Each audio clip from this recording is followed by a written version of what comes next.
you can use those. आपके पास कोई आपने डिप्लोमा किया होगा आप उसको लिख सकते हैं, आपने कोई और चीज की होगी आप लिख सकते हैं, but that should be in a very confined way, in a clear way, जो मैंने आपसे ऑलरेडी कहा था कि persuasive writing के लिए ये चीजें मैटर करती हैं.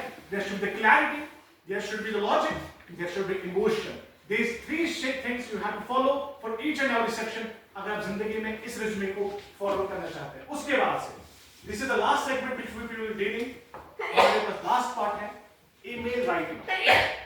रिज्यूमे डाटा था, आपने देखा कि रिज्यूमे किसे कहते हैं, रिज्यूमे में कौन कौन सी चीजें हमें लिखनी होती है. Now this is a professional email writing. देखिए मिसाल के तौर पे अगर आपको ईमेल लिखनी है किसी प्रोफेसर को and he is in New York, he is in somewhere else, he is in England, he is in somewhere else, North America, somewhere else. First of all you have to just know कि time zone कैसा है, professor के साथ बात कैसे करनी होती है, how would I mail him, किस तरीके से मैं बात करूं, क्या मैं चीजें लिखूं.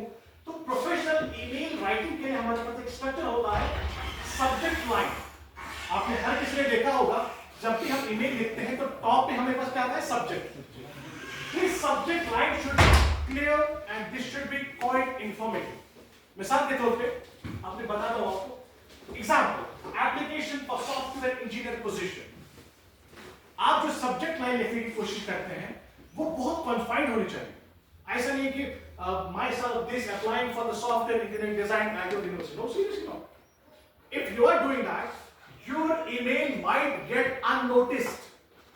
He won't pay that much attention to your notice. It should. That is why मैंने आपसे already कहा the persuasive writing.